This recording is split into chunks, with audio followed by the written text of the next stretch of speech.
I would request everyone to settle down for the next session that is coming up. All right, so the topic is the role of AI in marketing. I would like to invite our first speaker, Karan Patel, AVP MENA, Expand My Business. Can we have a big round of applause and have him on the stage, please? Can we have a big round of applause? All right.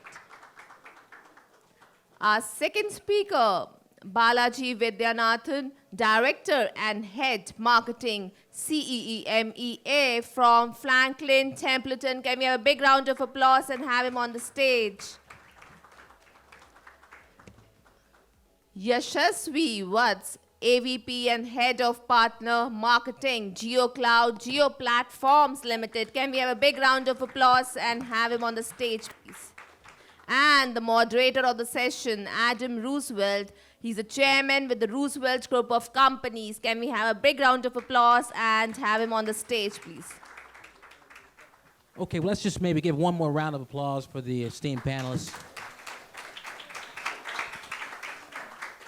All right, bear with me. As you get older, your eyeglasses start to fog, but it's a pleasure to be here. I think we're going to have a very good conversation regarding artificial intelligence, and we're going to be talking about a few things that I think are critical for all of the attendees here today.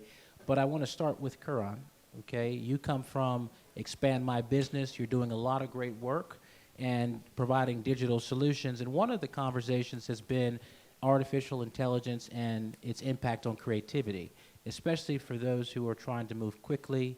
They're now no longer using the critical thinking because AI can carry out those tasks.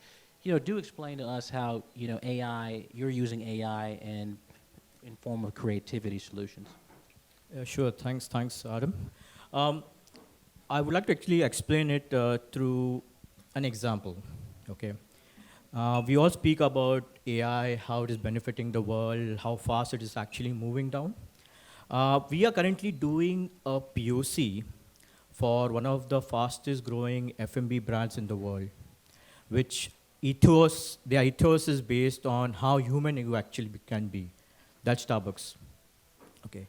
So Starbucks is using AI into something called as computer vision. Okay. It's very simple. So they are placing scanners in the outlets. Customer moves in.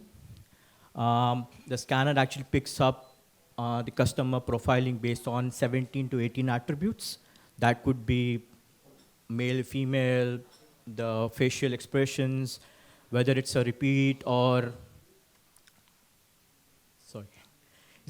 a new customers.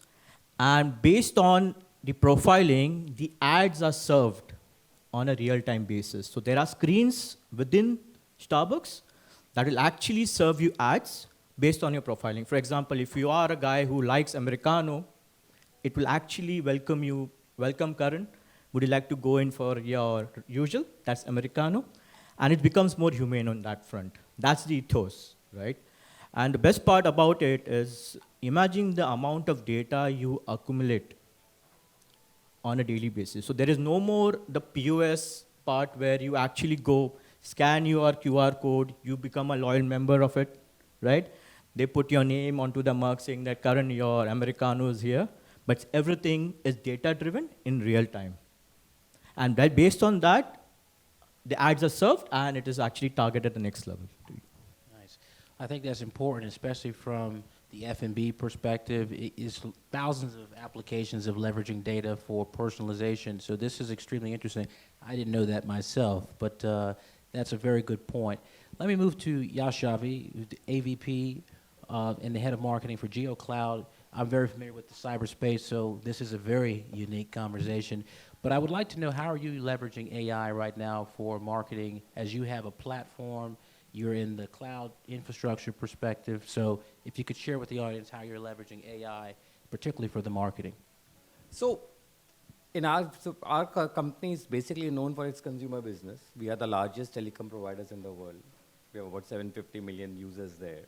However, that's not the interesting part, because telecommunications, AI, everybody is doing customized packages and so on and so forth. What's interesting is happening is on the technology business, where we have mapped about 20 million SMB customers in India. who are using some form of technology. Maybe it might be as simple as buying, lease line from us, or something more complex like an ERP. So there what we are doing is we are doing three things. One, we are using AI to segment them. And I remember a time, I used to work for UN, and we were at times deciding to segment our donors into recency, frequency metrics. It took us 3 months. This is somewhere 2011 and 12. Today, for those 20 million, it was a 15-day exercise. We used AI, we fed in the data, we could segment them, we could figure out which area, locality, what kind of things they are buying, what kind of problems are there, what is the socio-economical impact in that region. Basis that, we segmented this 20 million. Not only into urban, rural, but also in rural, in terms of the size of the company, the size of the SMB, the business that the SMB is in. And we made some roughly 1,500 cohorts. And now, with those 1,500 cohorts, the second level of AI is being developed. We are doing content creation for them. Each one very, very personalized. For example, if we know that they use a MyJio app for managing their business with us, then we are targeting them on MyJio app with a very personalized message regarding their business. That's the second level of personalization that we are doing. And the third we are doing is the feedback which is coming out from them. That analysis is the third part, and then it starts the loop. That feedback again goes back into creating new content, customizing it for them, offering them, analyzing it. The leads that are passed on to my sales team now to go and sell it to them, is when a sales guy goes, he knows exactly what the customer wants. It's no longer an exploratory call which happens.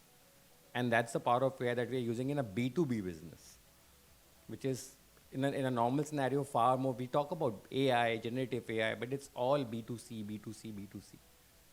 So I thought, instead of giving a B2C example, let me give you a B2B example where we are leveraging it and we are growing like exponentially in that side of business now. And our technology solutions range just from buying an infrastructure on the cloud or to buy ERP, which are SaaS solutions, and all this is customized now. In fact, we have created, our cloud is nothing else but Microsoft Azure being delivered from our very data center. It's a very unique proposition in the world. It's very difficult for people to at times grasp it, but that's what we're doing. But there we are customizing that thing also. We are creating SKUs which are specifically for the business, and all that using AI. Nice. I mean, the power of data is unbelievable, especially when you apply it to 20 million users, for example. It gives you the power to, customize solutions, to change the trends, to adopt new customers. So this is extremely important for, I think, the audience. Let me go to Balaaji, who's the Director of Head Marketing for Franklin Templeton, which is very unique, primarily because you're going to be speaking from the financial services sector, and the assets under management that you have are quite tremendous, we understand. So you've got a lot of consumer data. You're engaging with a lot of different partners, and we're very interested in hearing more about how you can share your experience and how you're leveraging AI in marketing as a global asset manager. Sure. So thank you for that question, and welcome to all my fellow panelists and all the people in the room. Let me take a step back, and before talking about marketing and how we're specifically using AI in marketing, how are we using AI as a firm? To give you a little bit of background about Franklin Templeton, as Adam mentioned, it's one of the world's largest investment managers, headquartered out of the US, locations and clients across 150 countries around the world, and over $1.6 trillion of assets under management. But what's also unique is that it's not all under one Franklin Templeton brand. If you look at the sub-brands, we have over 20 what we call specialist investment managers or sub-brands. So we have some brands like Western Asset, we have Brandywine, we have ClearBridge, within Franklin Templeton, we have Templeton Emerging Markets, etc.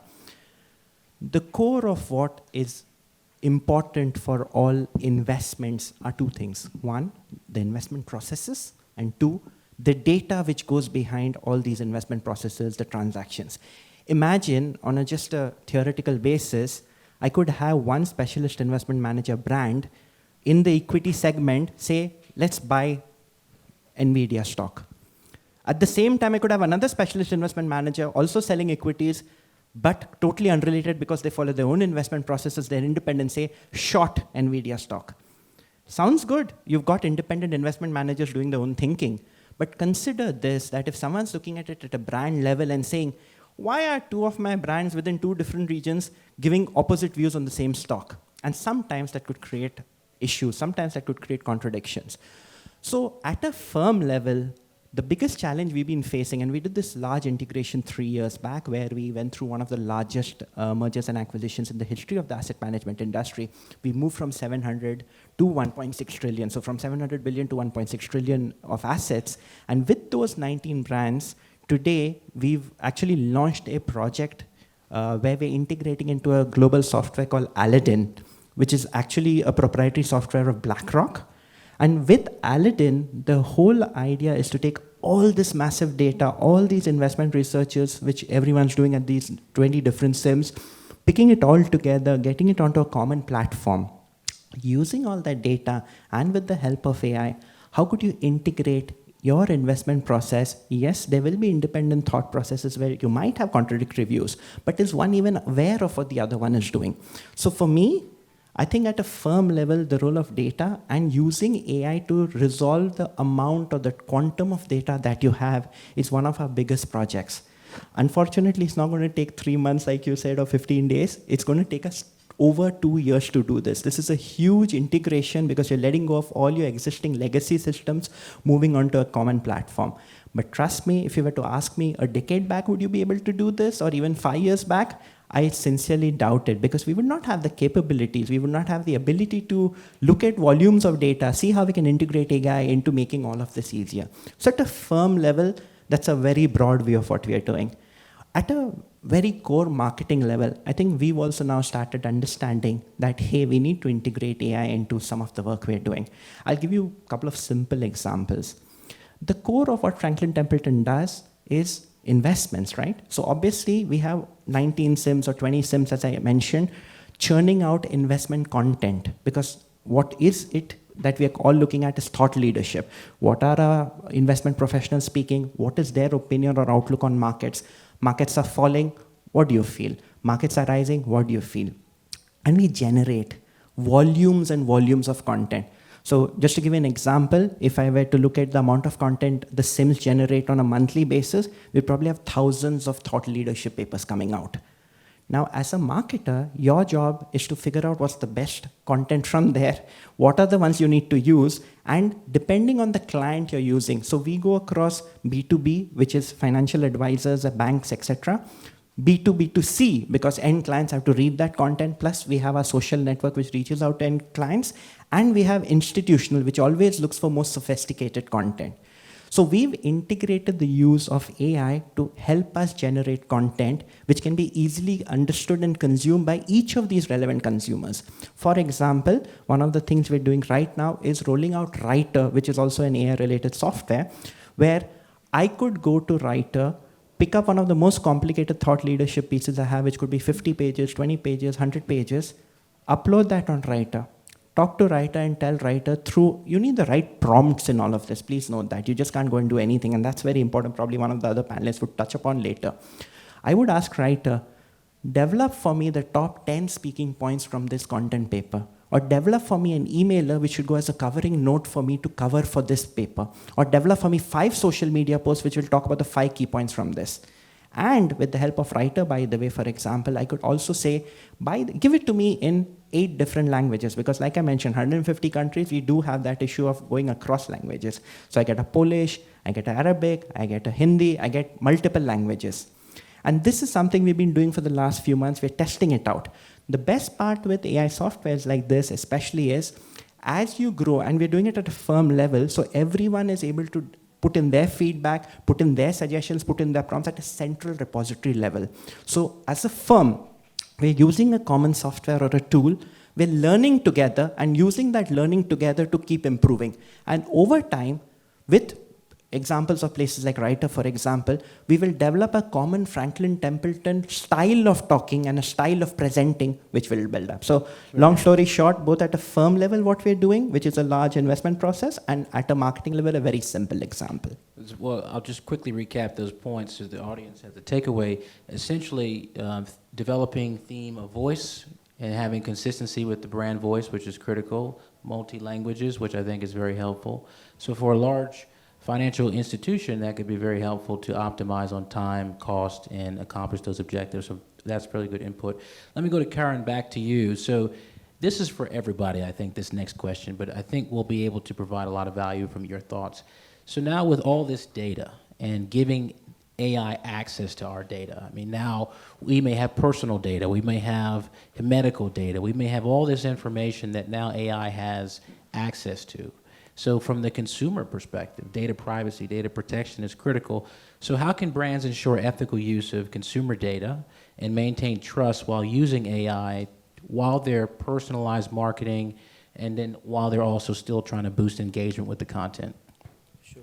See, if you see, data privacy was a concern, and it is still going to be a concern, right, to an extent. The question is how the data is used and for what purpose currently. So what is happening here in this part of the world is the telcos are really having a very tough time where you have the TDRA behind their backs, making sure the concerns are mitigated, the data privacy concerns are kind of mitigated. Hence, the way to make sure that the consent is given from the customer's level, it has to be on a top-notch level. For example, whenever you're downloading on a consumer basis, for example, whenever you're downloading a loyalty app, when you're downloading or you're basically applying for a new SIM card, they have a range of questionnaires to fill, and then you say, yes, I consent, right? The question is how the data has been used there and there itself. When it talks about AI, the AI is simply connected to the application of a consumer brand, be it a marketplace or be it basically a loyalty app, where when you give your consent, it actually uses that consent to retarget you across segments. Whether you are going in to a coffee shop to buy a coffee, or even if you're actually planning to buy something online through an e-commerce store, those consents are quite important. Now, what is happening here is, when I was working with Etisalat earlier, we had a lot of problems with spamming, right? So you had, I'm sure quite a few of you have received messages from Aromax or Emrys Post. Those are breach of data privacy, right? So somehow someone sitting in one part of the world would have access to your data and would actually send you payment links, right? And stating that you won $1 million and you please, click on the particular link and that's what you get your money on. And surprisingly, nothing remains in your bank account after a while, right? And it was quite constant. And the way that TDR really had to step in, because one of the instances, this message went through one of the very prominent sheikhs in this part of the world. And that really created an uproar within the TDRA, wherein they came back to the telcos and said, you need to have a data consent law, right? So right now, whenever you're seeing SMS messages, it kind of comes with an AD. That means it's coming from a reputed source. Anywhere you've actually given your content or rather consent through using an AI, walking into a store, basically by filling up a form. And that is the way it is getting better, right? Over a period of time, I'm sure it is not going to be 100% safe, but we would be having a better data privacy law coming up very soon, yeah. Well, I think that's good from the consumer perspective, because the data is being used for a number of different reasons, for a number of different economic objectives, and there's no protections for the consumer. So can that's I add good something to information. that? Yeah, Actually, please. Just to give you a perspective, obviously from a finance company, right, the most important thing is trust. And while we're more aligned to obviously GDPR, European safety issues, I think at a brand level, it's also very important for firms to be also more conscious about how they're using the data that they have and look at it from an ethical perspective. A lot of times we look at marketing, we look at AI in marketing, and we've spoken a lot about this in different panels. I think the value of having data is great, but how a brand chooses to use it, and therefore the ethics in using of data and AI, therefore in marketing, is very important. Let me give an example. There's been a huge uproar, I think in India, where a quick delivery app recently sent a notification to a woman to buy an emergency contraceptive pill, and it flashed. Now, whether they've used data to realize she's bought it before or not does not matter. Those are very personal issues which you should never do. It created a huge uproar. Maybe some of you know about it, but it's created a huge uproar online. That for me is having data but choosing not to use it as a brand, right? And you cannot do that. It's something so personal for the person and the consumer, you lose the trust of the consumer forever.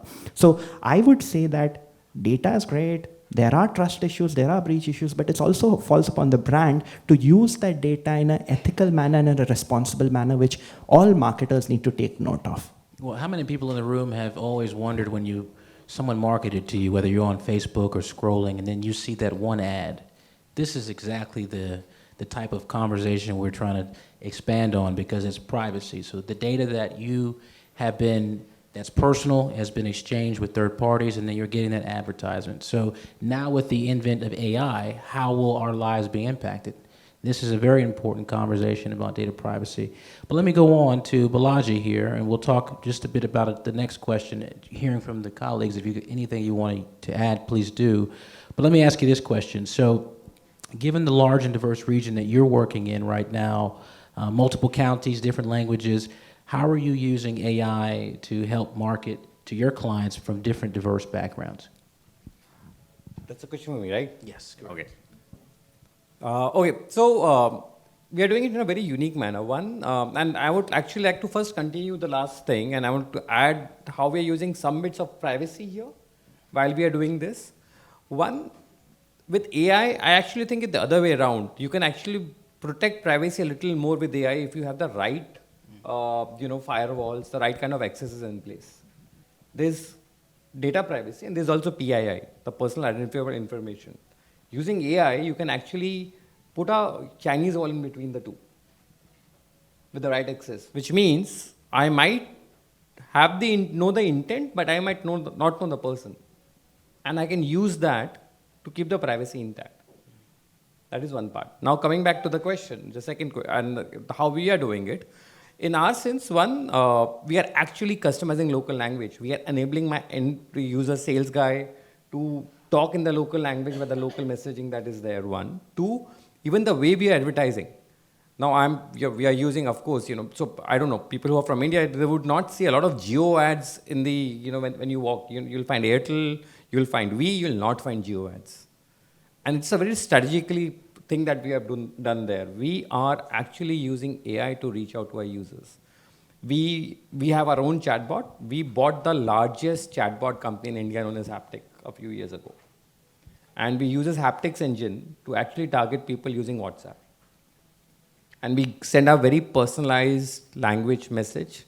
And because there's no human intervention, which means the data privacy is intact. What you receive, you receive. You don't receive it on a Facebook where somebody else can also see it. You can share it by mistake. Those things we are avoiding. Two, and this is digital and everything. What we are also doing is basic on the cohort.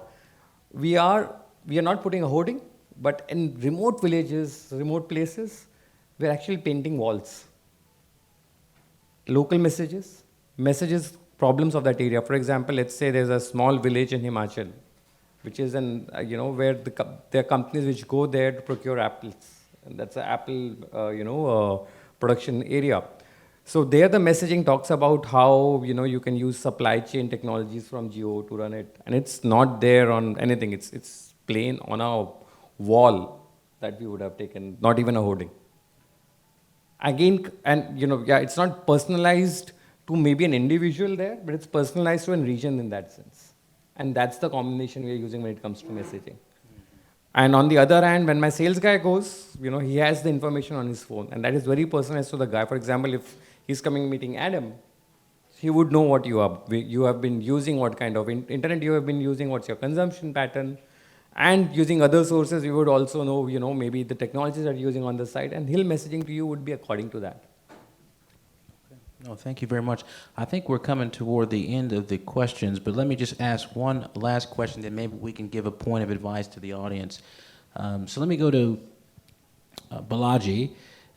Just a quick question for you. In terms of any final points that you want to make, what do you think is the most important point to share with the audience just today from the AI aspect of this conversation? I say this at all panels or interviews on AI. AI may be artificial intelligence, right? But At the end of the day, there's something more dangerous than AI with all us marketers in the room and everywhere. That's natural stupidity. So don't mix natural stupidity and AI together, and definitely you will be able to solve all your issues and marketing challenges as you move ahead. Second, and this I compare again a lot, use of AI in marketing can be as easy as a walk in the park. But if you don't do it correct, that damn park will become Jurassic Park. So you need to be careful about that. So those are my two last bets on this. No, thank you very much. And I'll go to Karan, maybe last pieces of advice to the audience and what maybe is very important for the audience to understand. I think accept AI as it comes to you. Okay, it's ever going to be evolving. It is keep evolving day in, day out. And there are good times ahead. Not talking about jobs right now, but yes. A lot of the companies, be it region or in region-wise, are going to be adopting AI very soon in terms of customer support. So it's quite interesting to know more about it. Read well and be up to date. That's what I like to say. Great. And the last word to you, Yashasvi. So, as a marketer, and that's a conversation with all marketers keep on having. Is AI gonna replace us? And my one line, and that's what I want to address here, because we're talking about AI in marketing. No, AI is not going to replace us, but AI is going to replace those marketeers who don't know how to use AI in marketing, definitely. So whenever you use that, look at biases, look at other things that can prop up. The biggest problem with, and when I talk about the scale at which content is being developed and stuff on AI, using AI, the biggest problem, and he gave the right example, when there's an emergency contraceptive pill ad went, you have to look at those biases. You have to look at the data. There has to be a human intervention on the AI generated content. You can't just be blind and just become a postman, generate it and post it, or maybe even automate that. That cannot happen. That's my 2 cents. Okay, well, everybody, please give a round of applause to the panelists. All right, so floor is open for questions. Okay.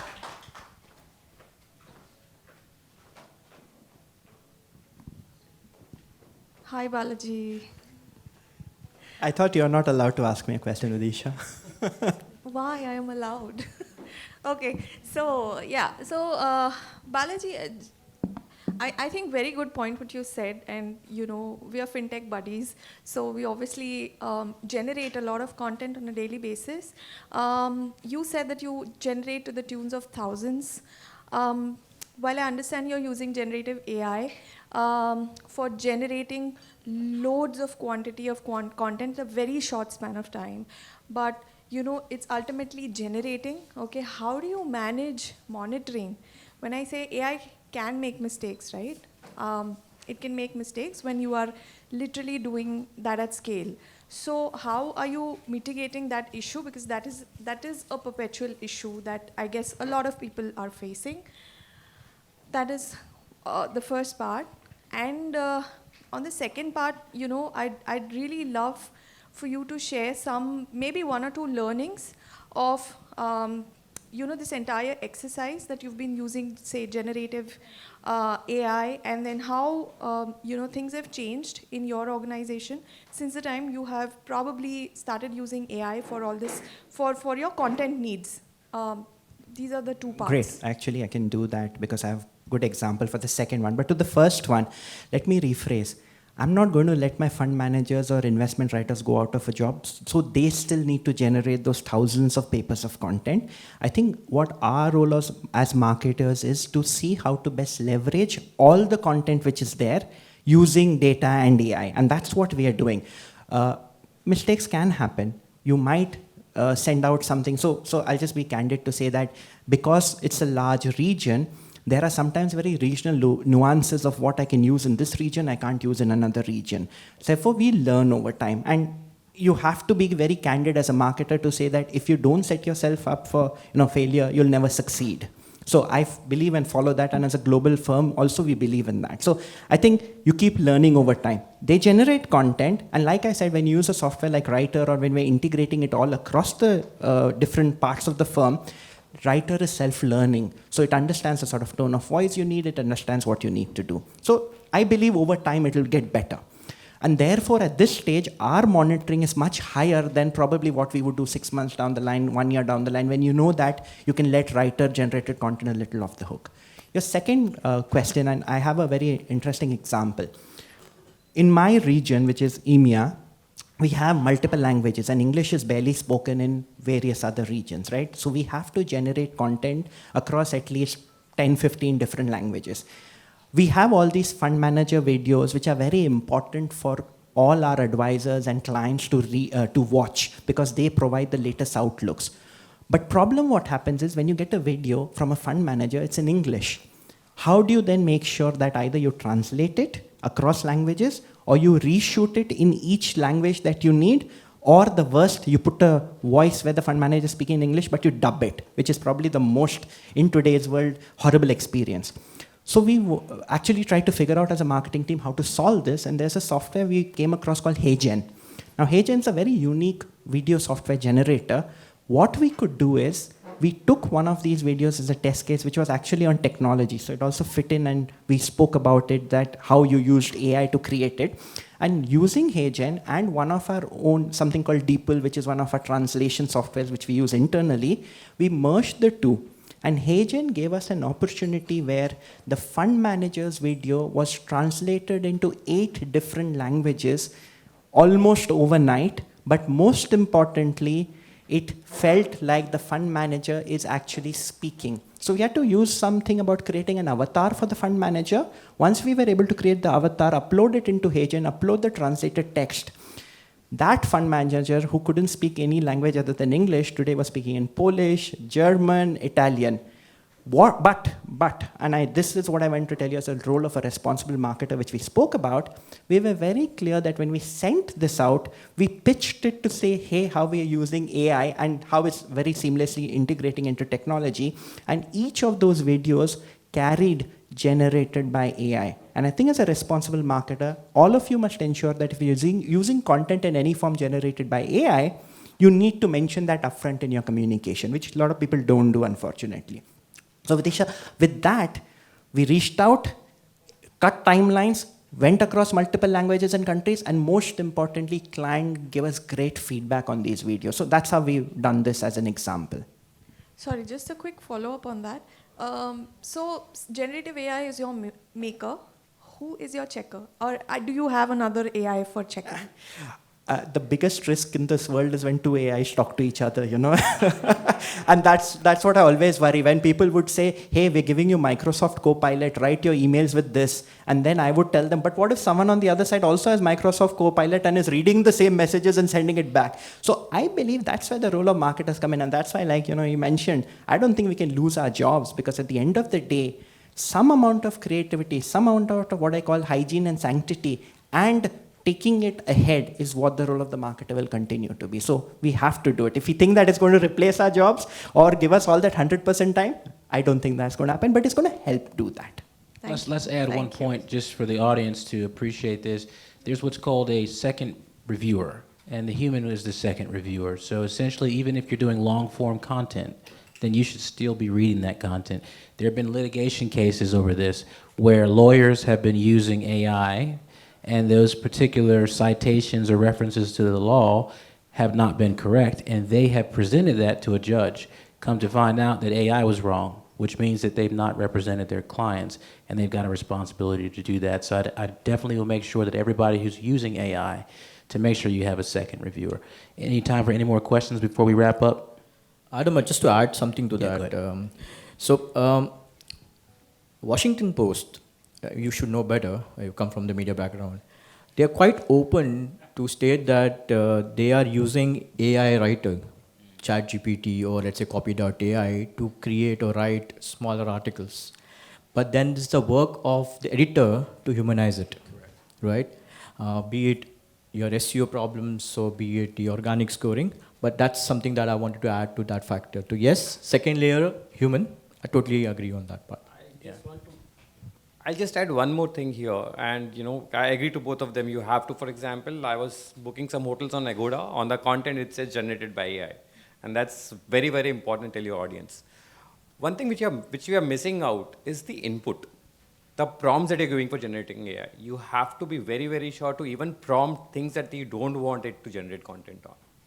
The not is very, very important. And at times we are so inclined in getting more and more content out so that we give them more and more keywords. But remember, the negative side is very, very important to put in. And that's the first check that you put in, the prompts that are going in. So there has to be a maker checker there as well. And when the content comes out, of course, there has to be human intervention. And that's the creativity of the human mind, which has to go in both while checking it and also while making it when the prompts are going in. Yeah. We got any more questions? Just one final we comment. can take one last question. Okay. So thank you for bringing this point. It has been very invigorating read to hear more upon this. I was in a Twitter, SoundCloud kind of ecosystem a week ago with John Mueller, Google's head of search. So there he said that everyone is using ChatGPT or the alternate versions of it, the GPT side of it. So it has made an echo chamber. Marketers are creating content and marketers are consuming content. And 40% of all the traffic with the advent of OpenAI is being consumed by bots, not humans. So in this current day and age, how do you think that these guardrails needs to be put in place aside from it? As a marketer, what's our responsibility on it? It's a bigger topic. Maybe you can just touch upon it, what you are doing in your respective positions. Secondly, as part of my current role, I'm from Michelin. So we are into tires, we are also into Michelin guides, where we provide where to eat gastronomical Michelin star chefs. What we have seen in the past 1.5 years is our columnists who are writing about, recently there was a Michelin guide launched in Qatar, now it's coming in Abu Dhabi. But we have seen the human generated content, the columnist who was gastronomical expert, their content has spread up by 200%. So people want to read human experts more than AI. So any comment on the same? Let me just start this off from an education perspective. The most dangerous industry to ever have to talk about plagiarism and leveraging AI to get things done, these young people especially. So there are AI checkers now, and they're using that to look at the papers. Same thing in, now they've got AI to create, for example, music and using Kanye's voice. And these are going to be audits, compliance, governance, all these aspects per each industry is going to be important, but I'd love to hear from the panelists as well on your points and what you're doing. Coming to the first point, actually, which you mentioned, I'm talking from an agency, background, which I do have an agency background. So we have creative writers who would not use AI to an extent, especially writing a brochure or a website. Okay. AI comes in mostly where you are creating a presentation and then later humanizing it at a later level. So what happens here is the content which you mentioned are firstly written by a copywriter or a writer, basically. Then it goes into the AI bot.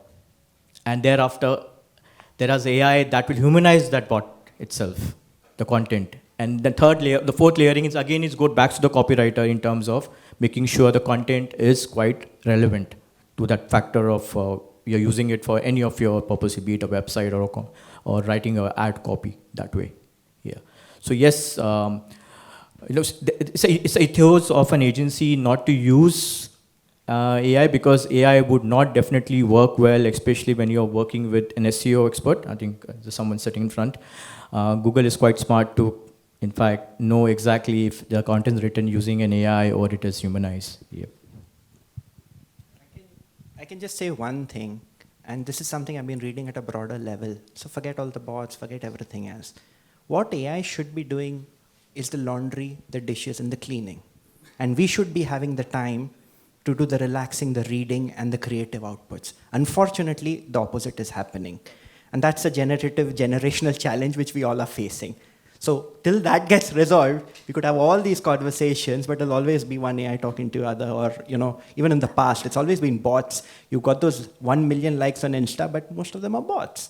So that's life. And we just are going to figure out a way, either as marketers and more importantly as human beings, to get over this and figure out what's the best thing we can take from this, and yet at the same time make sure that we ensure we have the quality of life we want to live and not get ruled by an auto-generator, for example. So I think that's important. My 2 cents here is very, very simple. When you know that's happening, leverage it rather than worry about it. He made a correct point. I'm writing emails using Copilot. The receiver is also using Copilot to read my emails. But what is happening? The Copilot is making a summary. So if I know that that can be happening and I leverage that, for example, a lot of meetings that I get invited to, I'm not able to attend, so I let the AI make the notes and I just read the notes later on. Now, if I'm doing meetings, I know people are doing that, I need to be smart enough when I'm putting my content up or whatever I'm talking about, that this might be happening. So instead of worrying about it, it's a reality. Let's embrace it. Let's leverage it. AI writing a content to receiving it is happening. So the first part, when I was giving my example, is the analytics that you have put in for the content generation becomes more and more important. That where the content is for masses, even if it's for masses, it has to be personalized. Because then even if an AI is reading on the other side, it will pick up, oh, this is relevant for you. And that solves the problem. Fantastic. Well, I think we've wrapped up this session. Thank you for the panelists' input. Absolutely. So can we have a big round of applause for Adam moderating a wonderful session and the other key speakers. All right, so let's come together to have a quick photograph and selfie. Group fee, I would say.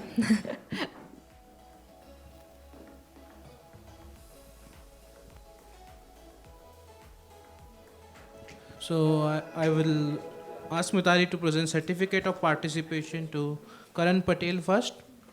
Come on guys, huge round of applause for Karan.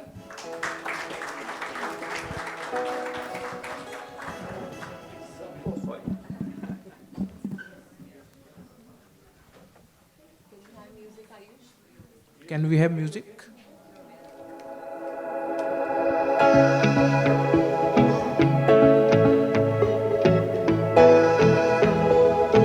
So next we have Balaaji, Vaidyanathan. Come on guys, huge round of applause for Balaaji.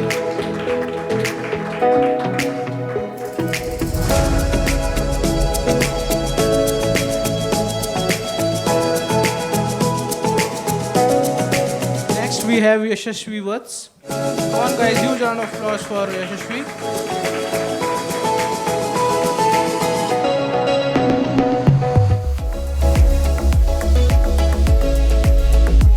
And thanks to Adam for moderating a wonderful session.